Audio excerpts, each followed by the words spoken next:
Welcome back. This podcast explores the beautiful space where generosity occurs through ancient and modern writings from all cultures and religions, seeking deeper wisdom for fun development work. If you like this podcast, please rate or review it in your favorite podcast app. I had a conversation with a colleague on whether the requirement to give prevents lower income board members from serving. This is a bit of a soapbox for me, and I have some strong feelings. When we assume lower income board members can't give, we are making an assumption that is easily contradicted from generations past. This week, I'm reading from Random Remembrances of Men and Events by John D. Rockefeller, published in 1909. Quote, "Probably the most generous people in the world are the very poor, who assume each other's burdens in the crises which come so often to the hard-pressed. The mother in the tenement falls ill, and the neighbor in the next room assumes her burdens. The father loses his work, and neighbors supply food to his children from their own scanty store. How often one hears of cases where the orphans are taken over and brought up by a poor friend whose benefaction means an additional great hardship.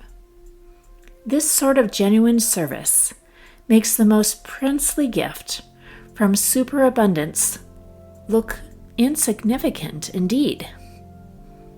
The Jews have had for centuries a precept that 1/10 of man's possessions must be devoted to good works. But even this measure of giving is but a rough yardstick to go by. To give 1/10 of one's income is well nigh an impossibility to some, while to others it is a miserable pittance. If the spirit is there, the matter of proportion is soon lost sight of. It is only the spirit of giving that counts, and the very poor give without any self-consciousness. But I fear that I'm dealing in generalities again.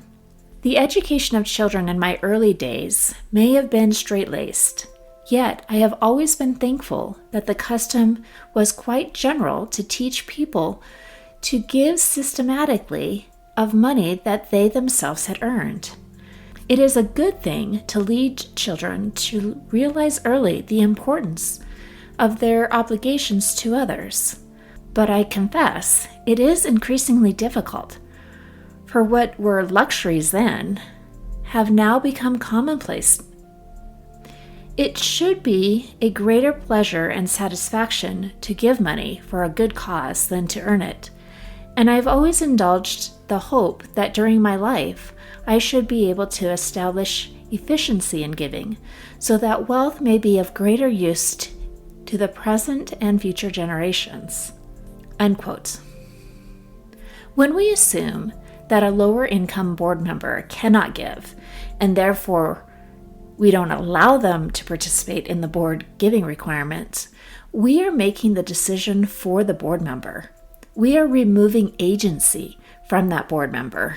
We are asking for their opinions, advice, and expertise as a board member, and yet at the same time we, in essence, don't believe they have the ability to make giving decisions. Eek, that smacks of privilege.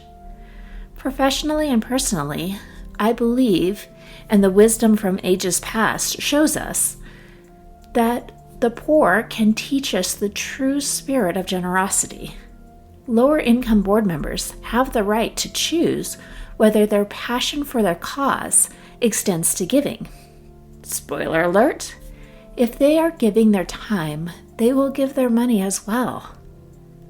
In a time of abundance and luxuries among most board members, the lower income board members can model generosity and the importance of obligations to others on the board.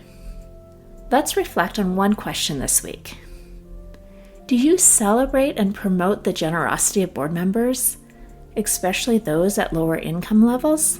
Share this podcast if you enjoy these 5-minute reflections, and subscribe to receive these reflections released every Monday. To explore fundraising coaching deeper, visit servingnonprofits.com. See you next week.